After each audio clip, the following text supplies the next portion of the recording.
Hello बच्चों, welcome to my YouTube channel. और आज हम करने वाले हैं क्लास 9 की सोशल साइंस की वर्कशीट, जिसके अंदर हम चैप्टर 2 देख रहे हैं, that is socialism in Europe and Russian revolution. इसके अंदर वर्कशीट जो 26 है, इसके अंदर हम पढ़ने वाले हैं रशियन रिवॉल्यूशन का पार्ट 4। इससे पहले 3 पार्ट हम इसके कर चुके हैं और यूरोप के अंदर जो सोशलिज्म था उसके बारे में हम पढ़ चुके हैं। ठीक है, तो स्टार्ट करते हैं आज का टॉपिक। पहला है आफ्टर 1917 की जो रिवॉल्यूशन थी, यानी कि जो अक्टूबर रिवॉल्यूशन थी, उसके अंदर क्या हुआ। तो इसके अंदर क्या हुआ कि जो कॉन्स्टिट्यूएंट असेंबली थी, उसके जो इलेक्शंस हुए थे, उसके अंदर जो बोल्शेविक्स थे उनको मेजोरिटी यानी कि बहुमत नहीं मिला।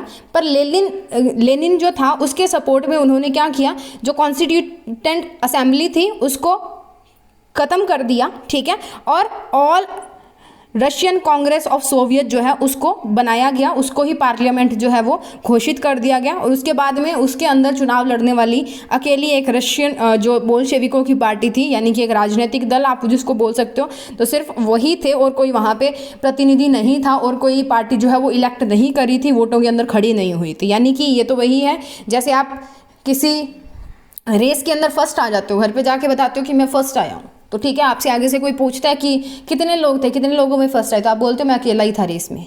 ठीक है, तो ये वही बात होगी। तो अकेला बंदा रेस में भाग रहा और फर्स्ट आ जाता, वही चीज़ थी। अकेले थे चुनाव लड़ने वाले और चुनाव जीत गए। ठीक है, उसके बाद में सिविल वॉर यानी कि गृह युद्ध। रशिया के अंदर जो सिविल वॉर हुआ था वो क्यों हुआ था। पहली बात थी कि जो बोल्शेविक्स थे उन्होंने अक्टूबर की क्रांति के बाद में लैंड्स का रीडिस्ट्रीब्यूशन कर दिया, किसके अंदर, फार्मर्स के अंदर। ठीक है, रशियन आर्मी जो है इसके कारण ब्रेकअप होनी शुरू होगी, क्योंकि जो मोस्टली सोल्जर्स थे वो क्या थे, पीसेंट्स थे, यानी कि किसान थे, और वो घर जाना चाहते थे, go home for the redistribution and deserted, यानी कि जो रीडिस्ट्रीब्यूशन हो रहा था लैंड्स का उसके लिए वो घर जाना चाहते थे। इस वजह से वो उनकी सेना जो है वो टूटनी शुरू होगी। जैसे ही सेना टूटी तो जो शासन था वो कमज़ोर हो गया बोल्शेविक्स का, और उसी के कारण जो थे बोल्शेविक, नॉन बोल्शेविक जो सोशलिस्ट थे, जिनको ग्रीन बोला जाता है, इसके अलावा लिबरल थे, सपोर्टर्स ऑफ ऑटोक्रेसी जो वाइट्स थे, वो who were in the favour of private property थे, उन्होंने जो खुद निजी संपत्ति के पक्ष में थे, उन्होंने अमेरिका, फ्रांस और ब्रिटेन के साथ मिलकर बोल्शेविक्स, जिनको रेड्स कहा जाता है, उनके खिलाफ युद्ध की घोषणा कर दी, वार जो है वो डिक्लेयर कर दिया। उसके बाद में लूटिंग होने लगी रशिया के अंदर, बैंडिट्री होने लगी, फेमिनाइन, भ्रष्टाचार, ठीक है, अराजकता और लूट खसूट जो चीज़ें हैं वो ये होने लगी। उसके बाद में इंडस्ट्रीज़ जो थी उनका नेशनलाइजेशन कर दिया गया, और जो खेती थी उसका समूहीकरण कर दिया गया, यानी कि वो एक समूह के अंदर जो है वो खेती कर सकते थे, क्योंकि समूह के अंदर खेती करने से उनके अंदर समाजवाद की, समानता की भावनाएं जो है वो आती थी। ठीक है, तो इसी के स्टार्ट जो रिवॉल्यूशन है उसके अंदर फार्मर्स, जो छोटे किसान थे और वर्कर्स थे, उनका सपोर्ट आना भी शुरू हो गया। उनका सपोर्ट क्यों आया, क्योंकि जो लैंड्स थी, ठीक है, जो खेती थी, फार्मिंग जो थी, उसका कोलेक्टिविजेशन हो गया, और दूसरा हमारे पास दो इंडस्ट्रीज थी उनका नेशनलाइजेशन हो गया। तो इंडस्ट्रीज से वर्कर आगे क्रांति में, और जो फार्मिंग थी उससे कौन आ गया, किसान आ गए। ठीक है, उसके बाद में big steps after the revolution, कौन कौन से बड़े जो स्टेप्स हैं वो लिए गए रिवॉल्यूशन के बाद में। तो पहला था कि डिक्लाइनिंग इकोनॉमी को देखते, गिरती हुई अर्थव्यवस्था को देख के ये इंश्योर किया गया कि जो इकोनॉमिक पॉलिसी और प्लान्स हैं वो बनाए गए, जिसके अंदर 5 ईयर प्लान्स जो है वो आए थे, जो मोस्ट इंपॉर्टेंट थे। Those who resisted were severely punished, special care can be given to iron, steel, transport and machine industries. ठीक है, यानी कि इकोनॉमिकली डेवलपमेंट के लिए 5 ईयर प्लान्स, जो अभी भी पंचवर्षीय योजनाएं आती हैं, भारत के अंदर भी होती हैं, ठीक है, तो वो जो है वो बनाए गए। जो उनका पालन नहीं करता था उसको पनिश किया जाता था। उसके बाद में बात करते हैं, अगर सामाजिक तौर पे समाजवाद को विकसित करने के लिए लेनिन ने क्या किया, एजुकेशन जो है उसको कंपलसरी करा दिया। ठीक है, क्योंकि जो लोग उसके साथ थे, जार की जो सत्ता थी उसको ख़त्म करने के लिए और बोल्शेविकों की सत्ता वहाँ पे लाने के लिए, वो नॉर्मली क्या थे, या तो वो गरीब थे या उनके पास इतने पैसे नहीं थे कि वो फीस दे सकें या जो एजुकेशन है उसका खर्चा जो है वो उठा सके। ठीक है, तो लेनिन ने क्या किया, to spread his communist thought all over the Russia and to make aware citizen about their rights and duties for the nation, Lenin made the education compulsory, giving quarters for workers, crèches for women workers and provision of equal wages were done। इसके अलावा समाजवाद की जो भावना है उसके लिए उन्होंने क्या किया, क्वार्टर्स जो हैं वो दिए गए, किसको, मजदूरों को, और जो बालवाड़ी होती है, यानी कि जहाँ पे प्रेग्नेंट वीमेंस वगैरह होते हैं उनको रखा जाता है, उनकी हेल्थ की टेक केयर की जाती है, और इक्वल वेजेस जो है उनको प्रोवाइड की गई, सबको समान रखा गया ताकि समाजवाद की भावना जो है उनके अंदर आ सके। ठीक है, उसके बाद में है स्टालिन। स्टालिन कब आया था? जब लेनिन की डेथ हो गई थी तो स्टालिन आया था, और स्टालिन ने क्या किया था, जो कम्युनिस्ट थॉट थे उनको बहुत ज़्यादा स्ट्रिक्टली जो है लॉन्च कर दिया, बहुत ज़्यादा स्ट्रिक्टली जो है वो अप्लाई कर दिया, ठीक है। अब 1927 के अंदर अकाल पड़ गया, ठीक है, 1927 के अंदर अकाल पड़ गया। उस अकाल के कारण क्या हुआ, अकाल क्या होता है, जब ग्रेन्स वगैरह की खाने पीने की चीज़ें जो होती हैं उनके कमी आ जाती है, ठीक है। तो फार्मर्स और गवर्नमेंट जो है उनके बीच में खींचातान जो है वो बढ़ गई, ठीक है। तो Stalin took away land from the well to do peasants, यानी कि स्टालिन ने क्या किया, जो लैंड थी कुलकाज यानी कि पीजेंट जमींदारों से छीन ली, ठीक है, किसानों से, और छोटे छोटे जो किसान थे उनको फोर्स किया कि वो सामूहिक खेती करें, यानी कि खेती का समूहीकरण करना उसने शुरू किया, और सारी उनसे जो भूमि थी वो इकट्ठा करके मॉडर्नाइजेशन कर दी एग्रीकल्चर की, किसके नाम पे, कलेक्टिव फार्मिंग के नाम पे, ठीक है। तो मिलियंस पीपल्स हैं वो डाइड हो गए इस फेमाइन के अंदर, फेमाइन यानी कि अकाल के अंदर, और 2 मिलियन लोगों को एग्जाइल भेज दिया गया, कहाँ पे, साइबेरियन जेल के अंदर। ये था स्टालिन के थे। उसके बाद में इन्फ्लुएंस ऑफ रशियन रिवॉल्यूशन, जो रशिया की रिवॉल्यूशन थी, रूसी क्रांति जो थी, उसके इन्फ्लुएंसेस क्या थे, उसके प्रभाव क्या पड़े थे। तो the evident example of possibility of the worker state was given by the Russian revolution. देखो, एक तो जो वर्कर्स की स्टेट थी, जो मजदूर थे, उनकी जो स्थिति थी उसके ऊपर बहुत ज़्यादा प्रभाव जो था वो देखने को मिला था। USSR had given socialism a global face and world stretcher, यानी कि एक वर्ल्ड स्ट्रेचर का मतलब क्या होता है, एक मूर्त रूप देना पूरे ग्लोब के अंदर, पूरी दुनिया के अंदर, पूरे संसार के अंदर, ठीक है। और सोशलिज्म को एक ग्लोबल फेस दे दिया उन्होंने, मतलब ग्लोबली उस चीज़ को एक्सेप्ट कर लिया गया, माना गया। Now socialism was established as a broad objective. Marxism, Leninism and Stalinism जो थे showed a path of new ways of the methods of socialism. ये जो मार्क्सिज्म था या लेनिनिज्म था या स्टालिनिज्म था, उन्होंने नए नए जो पाथ हैं वो बनाए सोशलिज्म के अंदर, ठीक है। हमारे कॉन्स्टिट्यूशन के अंदर भी क्या है, सोशलिज्म को लाने की बातें जो है वो डिस्क्राइब की गई हैं। समाजवाद यानी कि सामाजिक समानता जो है वो लाने की बात कही गई है, ठीक है। उसके बाद में इसके क्वेश्चंस को देख लेते हैं। टोटल 4 क्वेश्चंस हमें दिए हैं, इनको डिस्कस करते हैं। तो बच्चों अब बात करते हैं क्वेश्चंस की, और क्वेश्चन में फर्स्ट क्वेश्चन है हमारे पास, what are the reasons of civil war in Russia after the Russian revolution. रूस की जो क्रांति हुई थी उसके बाद में रशिया के अंदर गृह युद्ध छिड़ने के क्या कारण थे, ठीक है, होने के। तो आपको पता है कि रशियन रिवॉल्यूशन के बाद में जो बोल्शेविक्स थे उन्होंने सत्ता संभाल ली थी, ठीक है। पर क्या हुआ कि बोल्शेविक्स ने ऑर्डर दिए थे लैंड की रीडिस्ट्रीब्यूशन के, ठीक है। तो रशियन आर्मी जो है ना ब्रेकअप होने स्टार्ट हो गई। क्यों हो गई? क्योंकि रशियन आर्मी में ज़्यादातर जो उनके लोग थे वो फार्मर्स थे, गाँव से बिलोंग करते थे। तो जैसे ही लैंड्स की रीडिस्ट्रीब्यूशन हुई उन्होंने आर्मी छोड़ दी और वो अपने गाँव में जाने लगे।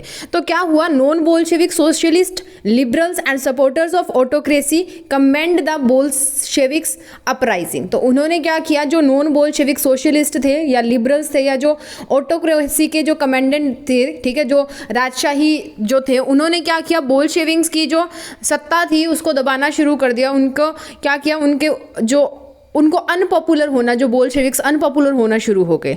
दे फॉर्म देयर ट्रूप्स, इन्होंने अपना ट्रूप्स बना लिया, वर कॉल्ड ग्रीन, और इसको क्या बोला जाता है, green, and which fight against the Bolsheviks, और बोल्शेविक्स को क्या बोला जाता है, रेड। द प्रोतसार या pro tsar whites control the most of the Russian empire, और प्रोजार जो वाइट्स थे उन्होंने बहुत सारा जो रशिया का एम्पायर था उसके ऊपर जो अपना कंट्रोल है वो कर लिया था। दे वर सपोर्टेड बाय फ्रेंच, और उनको सपोर्ट किसने किया था, फ्रेंच ने, अमेरिका ने, ब्रिटिश और जापानीज ट्रूप्स ने जो है वो उनको सपोर्ट किया था। ये सब ने मिलकर जो वॉर है वो लड़ी थी किसके खिलाफ, बोल्शेविक्स। और वही जो रीज़न क्या था, रीज़न एक अकेला था, लैंड की रीडिस्ट्रीब्यूशन, ठीक है। उसके बाद और दूसरा रीज़न था जो नॉन बोल्शेविक्स थे, सोशलिस्ट लिबरल्स और जो थे उन्होंने अपनी एकता करके इनके खिलाफ जंग छेड़ दी और इनको सत्ता से निकालने पे लग गए, ठीक है। उसके बाद में question number 2, the most of the peasants and workers become favourable of revolution after the revolution, give reasons. Revolution के बाद में ज़्यादातर जो किसान और जमींदार जो थे, ठीक है, वो रिवॉल्यूशन के हक में आना शुरू हो गए, उन्होंने उसका सपोर्ट करना शुरू कर दिया। क्यों? क्योंकि जो नेशनलाइजेशन हुआ था इंडस्ट्रीज़ का, तो पीजेंट्स यानी कि जो किसान थे और जो मज़दूर थे, मज़दूरों को वहाँ पे जो इंडस्ट्रीज़ के अंदर जो उनको असुविधाएं होती थी, यानी कि उनके साथ जो उनका शोषण होता था वो होना बंद हो गया। और कलेक्टिवाइजेशन ऑफ फार्मिंग, यानी कि जो खेती का समूहीकरण, एकीकरण कर दिया गया, उसके साथ जो किसान थे उन्होंने उनका साथ देना शुरू कर दिया। इंडस्ट्रीज़ की नेशनलाइजेशन हुई थी तो वर्कर्स उनके साथ आ गए, और कलेक्टिवाइजेशन ऑफ द फार्मिंग हुआ था तो उसके साथ किसान जो है वो उधर आने शुरू हो गए। ठीक है, नेक्स्ट बात करते हैं क्वेश्चन नंबर 3 की। क्वेश्चन नंबर 3 में है which ways were adopted by Lenin after the October revolution for success of socialist society. Lenin realized that the people who helped him to overthrow the provisional government were mostly poor and could not afford to pay for their education.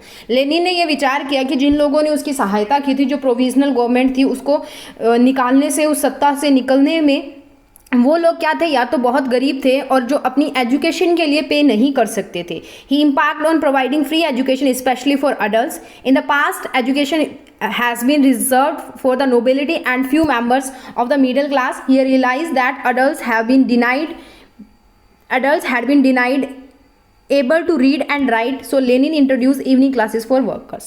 उन्होंने क्या किया, उन्होंने ये सोचा कि उन्होंने education जो है वो कंपलसरी कर दी गई।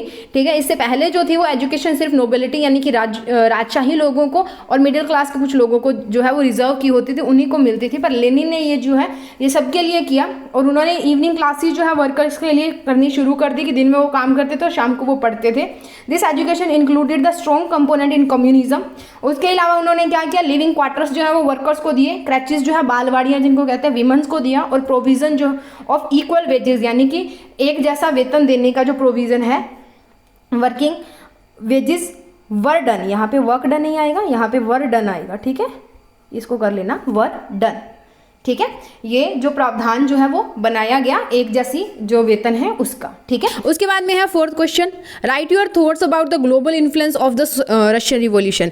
रशिया की जो क्रांति थी, रूस की जो क्रांति थी, उसके पूरे विश्व के ऊपर क्या प्रभाव पड़े वो हमने देखने हैं। तो पहला है Bolshevik revolution help to spread the socialist and communist idea all over the world. Communist governments were establishing in many European countries. Bolsheviks की जो रिवॉल्यूशन थी उसने जो समाजवाद है और जो कम्युनिस्ट जो थे, कम्युनिज्म जो था वो स्प्रेड करना स्टार्ट हो गया, और कई देशों के अंदर, कई यूरोपियन कंट्री के अंदर कम्युनिस्ट गवर्नमेंट्स जो है वो बननी शुरू हो गए। Most of the Bolshevik leaders believe that the series of revolution will sweep other countries of the world along the revolution in Russia. Many non Russian from the outside the USSR participated in the Conference of the People of the East, and Bolsheviks founded Committees and International Union of Pro-Bolshevik Socialist Party। यानी कि बाहर के भी जो लोग थे, एक series of जो रिवॉल्यूशन हुई थी उससे प्रभावित हुए थे, उन्होंने उनको ज्वाइन करना शुरू कर दिया, उनके विचारों को लेना शुरू कर दिया। उसके बाद में Bolshevik government granted freedom to all the colonies immediately after coming to power. Thus the new Soviet state come forward as a friend of the subjugated people and prove to the source of great inspiration of the freedom movements of various Asian and African countries।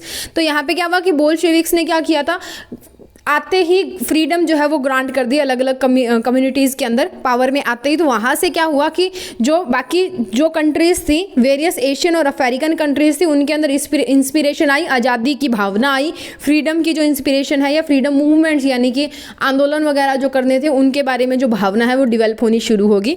Bye the end of 20th century, international reputation of the USSR as a socialist country has declined through it was recognized as a socialist ideals still enjoy the aspect among its people। और 20वीं शताब्दी में क्या हुआ, जो USSR बनी, ठीक है, आज भी वो जो चलती है, वो मतलब जो रूस है, ठीक है, वो एक सोशलिस्ट कंट्री बन के जो है वो वहाँ से उभरा, और उसके कारण लोगों ने बाकी जो देश थे, आसपास के देश जो थे, अफ्रीकन कंट्रीज़, एशियन कंट्रीज़ थे, उन्होंने उनसे मोटिवेशन लेना शुरू कर दिया। ठीक है, तो ये कुछ इफेक्ट्स थे, इनमें से आप 2 या 3-4 लिख सकते हो अकॉर्डिंग टू कि आपका जो क्वेश्चन है वो लॉन्ग में आता है या शॉर्ट में आता है। ठीक है, सो ये थे हमारे क्वेश्चन हमारी वर्कशीट नंबर 26 के। ठीक है, this is our question number 4। आप इसको पोज करके यहाँ से मैं आपको दिखा देती हूँ, ये है हमारे 2 लास्ट पॉइंट्स। ठीक है, इसको पोज कीजिए और लिख लीजिए। उसके बाद में है ये पहले वाले 2 points. Next we are moving on to the question number 3। ये है क्वेश्चन नंबर 3।